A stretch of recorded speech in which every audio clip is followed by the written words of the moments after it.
Hola a todos, bienvenidos a nuestro conversatorio Volviendo a lo práctico, sobreviviendo a las pantallas. Tenemos dos invitados el día de hoy que conversarán con nosotros sobre todo lo relacionado con pantallas.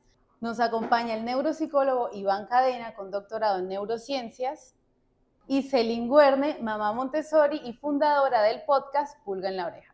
De un tiempo para acá, muchos padres o muchas personas se vienen preguntando cuáles son los efectos que tienen las pantallas sobre la crianza de nuestros hijos. Asimismo, surge una pregunta, Celine, sobre ¿a qué nos referimos con pantallas? ¿Qué es eso de pantallas? Bueno, en realidad hoy en día tenemos una cantidad de pantallas en la casa, puede ser el celular, la tablet, el televisor, hasta el televisor cuando está de ruido de fondo, también lo considero como tiempo de pantalla, porque eso desconcentra al niño. Los juegos, hasta las cámaras que tienen la pantallita para videojuegos son pantallas. Entonces, un trabajo interesante de hacer es cartografiar todas las pantallas que tenemos en casa y hasta el tiempo que pasa el niño en cada pantalla. Hay una forma interesante, es la técnica 3-6-9-12. De 0 a 3, 0 pantallas. De 3 a 6 años pueden empezar a ver videos los niños. De 6 a 9 años pueden descubrir los videojuegos. De 9 a 12 años pueden descubrir internet, pero siempre acompañado. Y ya después de 12 ya los niños tienen todas las herramientas para estar en internet y con pantallas, ojalá de manera controlada. Teniendo en cuenta lo mencionado por Celine, donde hablaba de 3, 6, 9, 12, donde después de los 12 años hay como cierta liberación en el uso del Internet con supervisión, pero aún no mediando el tiempo. Iván, ¿qué podrías decirnos al respecto? ¿Qué pasa en la adolescencia cuando nos enfrentamos al uso excesivo de las pantallas? Que precisamente la pertinencia de este conversatorio es muy importante porque yo creo que sirve como de manera preventiva, es decir, en el sentido de que esto se debe empezar a trabajar desde la primera infancia precisamente para prevenir un poco la turbulencia casi que propia de la adolescencia, y creo que en esta generación como nunca antes han encontrado el clic perfecto para camuflar, para ocultar un poco los cambios emocionales de esa etapa, y han encontrado pues en este uso una propensión mucho más grande para la adicción. Es que de hecho el fenómeno adictivo se puede ver mucho de manera más dramática en la etapa adolescencial. Y el trabajo, insisto, hay que hacerlo previo, pero hay que atacarlo también justamente cuando están en posible etapa más crónica.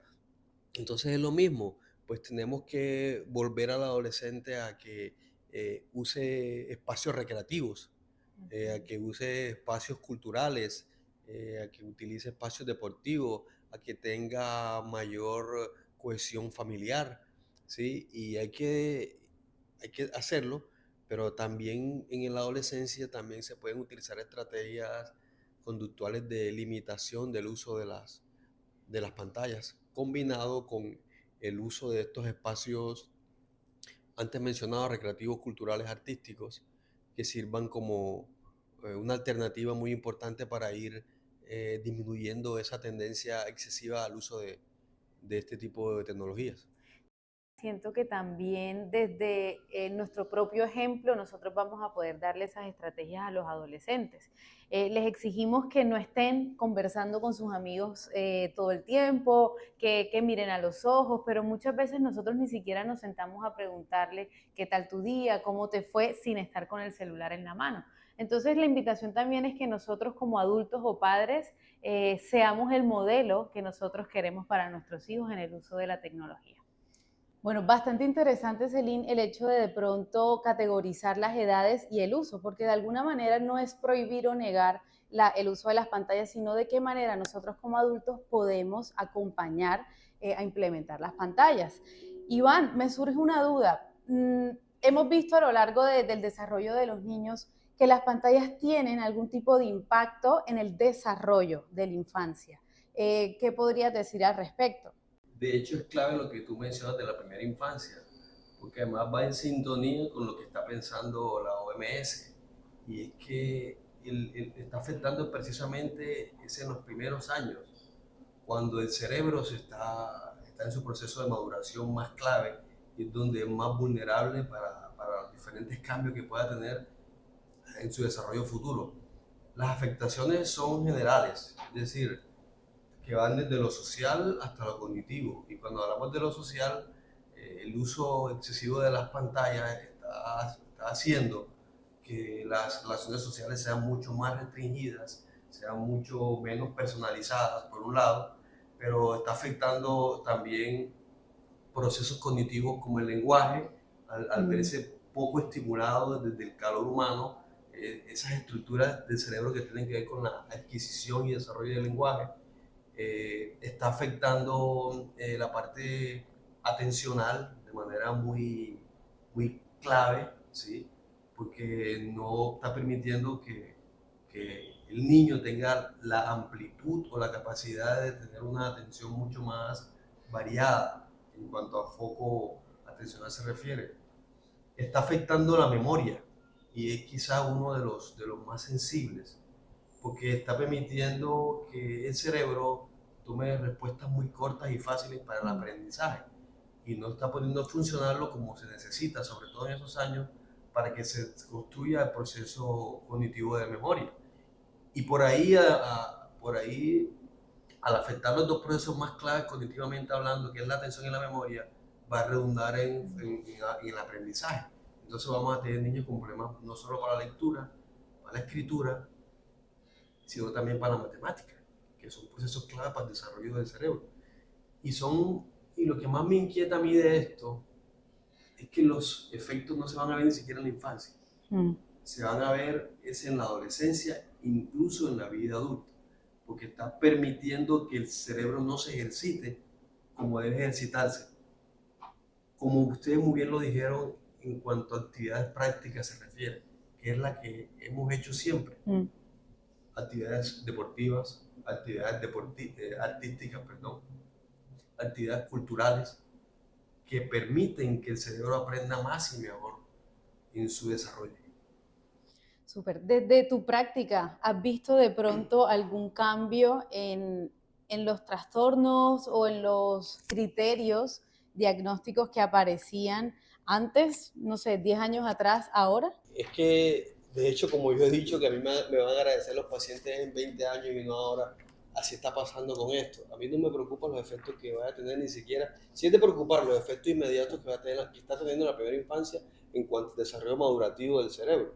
Me preocupa es los efectos que va a tener en la infancia tardía o en la adolescencia, porque los efectos de esa estimulación pobre en esas etapas de la vida, que es la primera infancia, se van a ver reflejados en esas otras etapas posteriores. De manera que sí, o sea, la prevalencia de déficit de atención es impresionante. Yo creo que es una epidemia para mí. La prevalencia de los problemas de aprendizaje ha aumentado.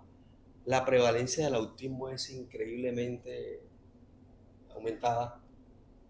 Y yo creo que estos problemas cognitivos, ojalá que nos podamos ver en los próximos 20 años, van a tener efectos en problemas de memoria en el adulto joven. A mí me causa mucha curiosidad que yo todas las semanas atiendo un adulto joven nuevo con quejas de memoria. Y en el fondo es por un proceso de poca estimulación en la primera infancia. Y puede estar incluido, no puedo ser tan tajante, puede estar incluido el uso excesivo de las pantallas. Sí, de hecho eso es lo que me preocupa porque nosotros como papás siento que somos las primeras generaciones que estamos frente a esa problemática y todavía no hemos visto el efecto. Siempre siento que nuestros hijos son los cobayes de esa sociedad súper conectada, hiper digitalizada, y eso me preocupa porque no tenemos todavía modo de empleo y no sabemos cuáles son las consecuencias y tú las estás resaltando. Sí, yo creo que eso es lo que va a pasar. Es muy probable que eso pase.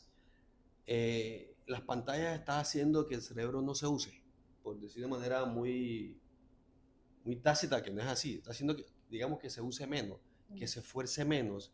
Eso está provocando un fenómeno metabólico que es plasticidad cerebral, está haciendo que el cerebro se modifique menos que cuando es estimulado de manera real. Y eso va a tener efectos cognitivos, emocionales, sociales. De hecho, quizás como usted muy bien lo dice, no los efectos no se están viendo ahora. Y esta charla es muy pertinente porque creo que estamos previniendo. Todavía no lo estamos viendo de manera dramática, pero si no lo atacamos ahora, es posible que tengamos esos pacientes de futuro. Así es. Bueno, comentas un poco de cómo puede afectar el uso excesivo de las pantallas a través de la memoria, del aprendizaje, de la socialización, de la adquisición del lenguaje. Pero con respecto al sueño, ¿hay alguna afectación del ciclo del sueño? Por supuesto, por supuesto. Es que al ser precisamente un uso excesivo y en horas en las que normalmente un cerebro debería descansar, que es la noche, está afectando el ciclo natural del sueño. Entonces ya hay niños o hay preadolescentes con alteraciones en el sueño.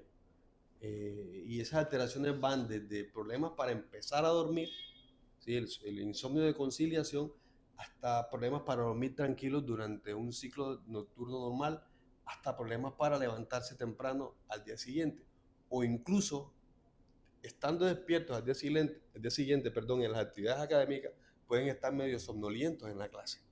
De manera que los efectos, si en algo sí se está viendo, es en el sueño. Así es. Y yo de hecho vi también un estudio que los niños expuestos a las pantallas en la mañana antes de ir al colegio tienen más chances de estar desconcentrados en el colegio por la sobreestimulación de la pantalla. Total, es que aquí está pasando algo.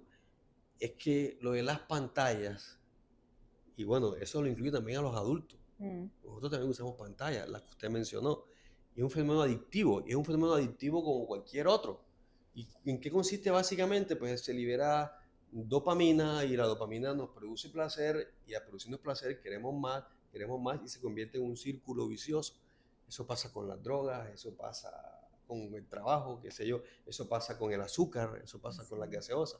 Es un fenómeno adictivo que está generando placer al cerebro del niño. ¿Y quién lo saca de ahí? Es muy difícil porque ya generó un hábito y empieza a circular un circuito de placer en el cerebro que no termina, porque eso es la adicción. Si uno busca el significado es esclavitud, o sea, termina siendo uno esclavo del estímulo. En este caso, estamos siendo esclavos, o algunos niños están siendo esclavos de la pantalla.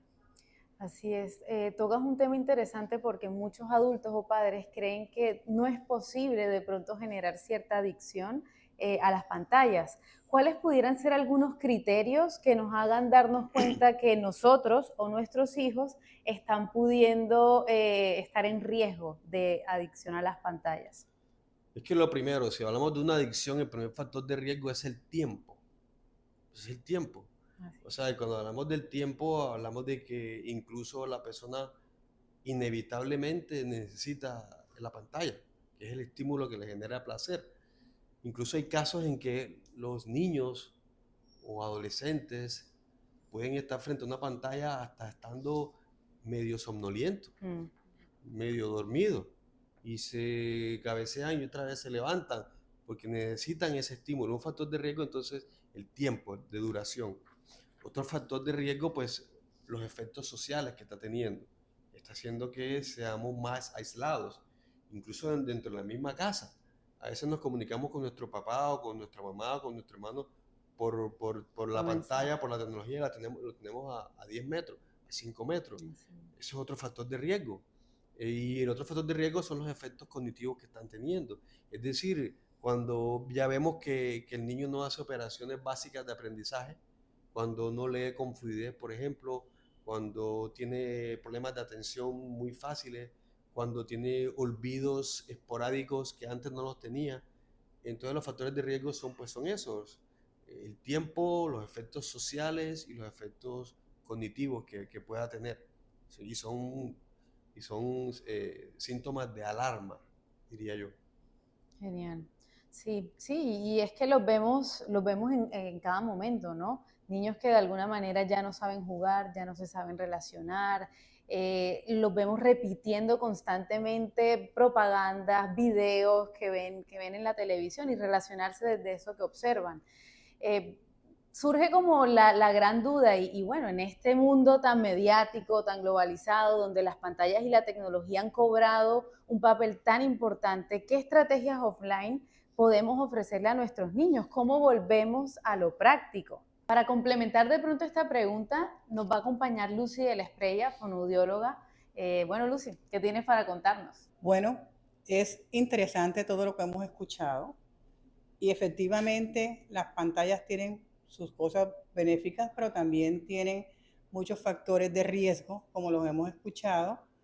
Y una de las alternativas que hay para los niños en las diferentes edades son los juegos, las rondas, las canciones que se han perdido. Mire que si comparamos a las generaciones anteriores se trabajaba mucho, lo que acaba de decir el doctor Iván, todos esos procesos de pensamiento, todas esas estrategias, muchas cosas se trabajan allí, no es solamente el jugar, no es solamente el cantar, sino seguir unas reglas del juego, un turno, saber qué estrategias puede utilizar para solucionar algo del juego de una manera muy divertida. Entonces estimulamos todos los hábitos, todos los procesos de pensamiento y vamos desarrollando también la parte del lenguaje. El lenguaje es el vehículo de la comunicación entre el pensamiento y el mundo externo. Entonces, si el lenguaje está minimizado y la estimulación se ve afectada, porque solamente la pantalla lo que hace es dar información, el niño recibe la información, pero no hay una retroalimentación, por lo consiguiente no hay una conversación y el lenguaje queda limitado. Como decía el doctor Iván, el lenguaje se minimiza, hay retraso en el desarrollo del lenguaje en todos estos niños, en todos estos infantes que no están estimulados de la manera correcta y adecuada para poder tener un nivel de lenguaje acorde a la edad en que se van desarrollando.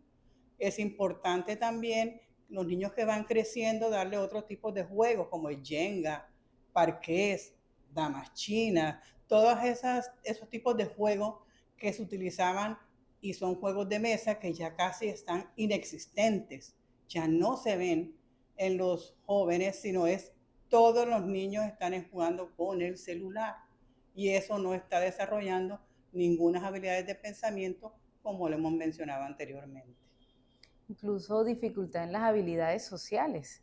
Los mismos juegos permiten que de alguna manera se desarrolle cómo enfrentar algún problema, alguna situación, cómo poder resolverla, la espera de turnos, la misma creatividad, ¿no? Es como volver a jugar. Nosotros los adultos también necesitamos volver a jugar.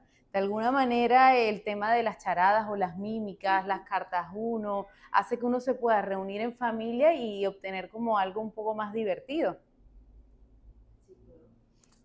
Eso es algo que tú dices cuando el adulto también tiene su parte, me parece súper Claro. importante porque estamos hablando de la pantalla, la exposición de la pantalla a los niños, pero también cuando nosotros estamos demasiado en la pantalla, dejamos de interactuar con los niños y hasta podemos favorecer ese retraso. Por ejemplo, un niño que está mirando algo y yo estoy en mi pantalla, yo no estoy viendo que mi hijo me está mostrando algo que él de pronto todavía no sabe cómo se llama. Entonces yo no le digo, mira, eso es una vaca, por ejemplo. Entonces estamos perdiendo esas ocasiones de interactuar y desarrollar todas esas habilidades también en los niños. Bueno, entonces, después de escuchar a Lucy, nos queda claro que es volver a lo práctico en términos de juegos, de interactuar con tus hijos, de enseñarles a jugar para que ellos puedan trasladar ese aprendizaje con sus compañeros, es cantarles canciones, trabalenguas, pero también tenemos otras opciones y en este caso, Celine nos va a contar un poquito más sobre un podcast que ha creado. Bueno, el podcast para mí, hay gente que dice que es innovador, pero para mí es volver a lo de antes, que finalmente son cuentos para niños, sino que son accesibles en todos lados, porque no siempre tenemos el libro en la cartera, no siempre tenemos un cuaderno con lapicero para dibujar, aunque yo siempre le digo a mis hijos, si se aburren, excelente, pero bueno, si hay un momento, ustedes necesitan ocuparlos, hay una buena opción que es ponerles cuentos infantiles. Yo hice un podcast que se llama Pulga en la Oreja, pero hay una cantidad, uno pone cuentos infantiles, por ejemplo, unos que se llama Había una vez, que son más cortos para introducirlo a los niños más chiquitos, que duran 5 minutos. Son una excelente forma, sin pantallas, donde el niño puede aprender también a escuchar un hilo conductor, tratar de memorizar, y es una manera de ocuparlo sin la pantalla, pero con las herramientas modernas que tenemos, que es el celular, que lo tenemos en todos lados. ¿Qué beneficios tiene el podcast, el escuchar de pronto un cuento y no estar viendo las imágenes en la pantalla? Bueno, en todo caso, personalmente yo veo el beneficio es que no están tan expuestos a esa luz azul, por ejemplo, que puede, por ejemplo, si ya estamos en la noche, menos luz azul va a afectar menos la producción de melatonina. Me parece que puede procesar mejor la información, puede reflexionar, porque sobre todo en los cartoons de hoy en día son súper rápidos, entonces son Sí. súper estimulantes. Entonces me da la impresión que los niños se concentran un poco menos sobre el vocabulario, sobre lo que están aprendiendo que cuando ven una pantalla. Entonces realmente escuchar un cuento para mí es como tener un abuelito que está contando el cuento y ellos se están concentrando de manera diferente y además la imaginación es diferente. Ahí no es como están viendo una imagen, ya le están poniendo lo que tienen que ver. Cuando escuchan un cuento, que tienen que hacer ese trabajo de imaginar, de crear esa imagen en su mente, y eso es un trabajo completamente diferente, pienso, para el cerebro. Total, es que lo que usted dice es que no es prohibirlo, de ninguna manera. De hecho, la tecnología existe y está con nosotros. Tenemos que saber comprenderla y saber utilizarla, como usted muy bien lo dice. Y el uso de pantallas sea para mí es un complemento, es una alternativa instructiva, ¿sí? Es una alternativa para estimular algunos procesos cognitivos, pero no es el único y no debería ser el único. De hecho, es un complemento.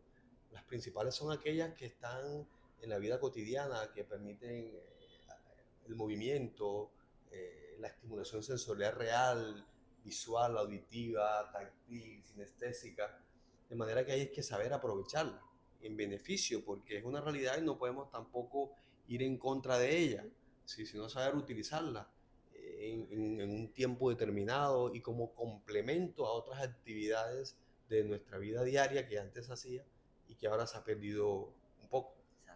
De hecho, yo para mis hijos siempre tengo 2 veces a la semana pueden ver televisión. Una vez a la semana ellos escogen y la otra vez yo escojo, porque también hay contenido y contenido. Y me parece chévere también uno como papá poder decir, mira, esa emisión me parece que puedes aprender una cantidad de cosas, hasta un documental de naturaleza me parece que puede ser interesante de vez en cuando y así puede compartirse el tiempo entre... Así Fíjese es. que el podcast que usted hace, eso es aprovechar la tecnología para beneficio. ¿Por qué? Porque es lo que está en boga en ellos ahora, entonces le llama la atención. Y qué bueno que llamemos la atención en algo que les interesa, pero podamos hacerlo para algo de su beneficio.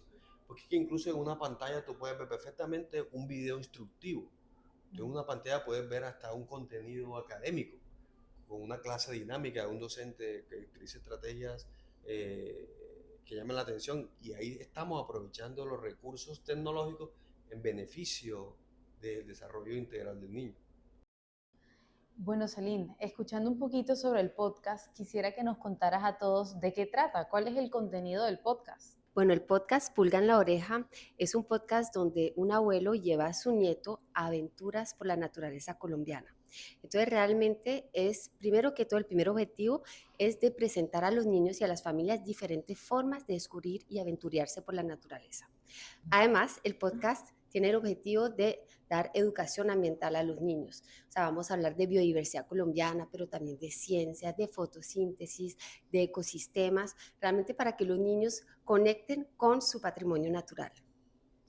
Me parece muy interesante porque no solo es educar desde la biodiversidad, sino también darle otro fin a la tecnología. En algún momento el doctor Iván mencionaba que es importante que el uso de las pantallas o de la tecnología tenga un objetivo.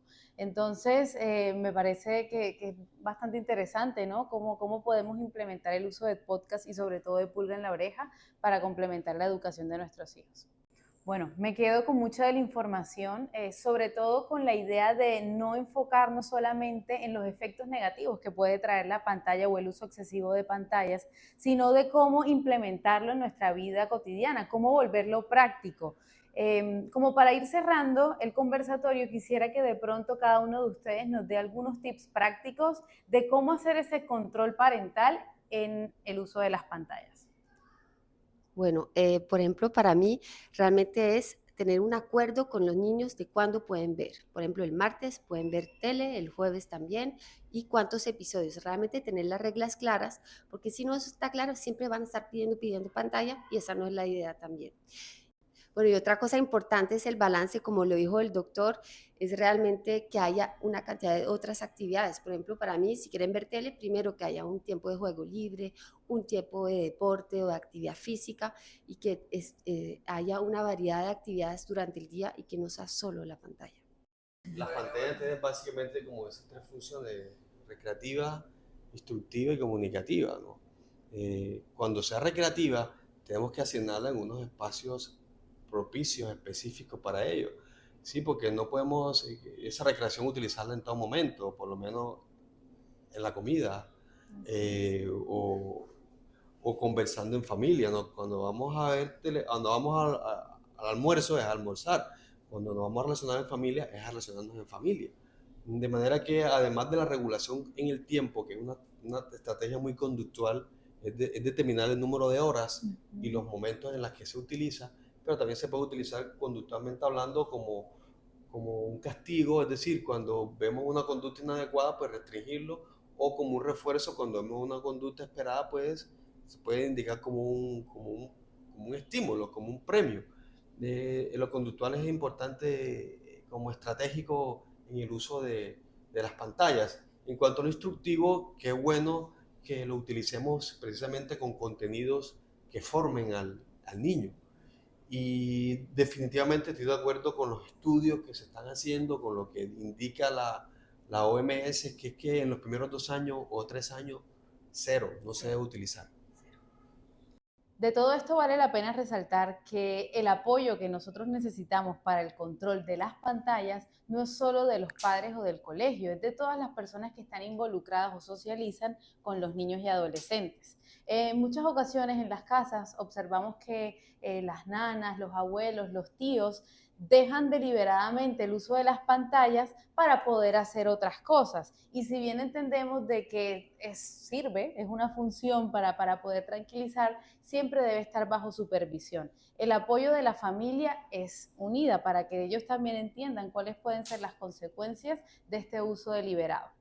Bueno, entonces, para darle cierre al conversatorio, además de agradecerles su participación, quisiera dejarlos con 3 estrategias. La primera es control en el tiempo, supervisar cuánto tiempo van a estar expuestos nuestros hijos al uso de las pantallas. Segundo, supervisar el contenido de acuerdo a la edad y que de alguna manera le brinde estrategias de aprendizaje o conocimiento o recreación, de acuerdo a lo que ustedes estén buscando. Y por último, siempre bajo supervisión del adulto.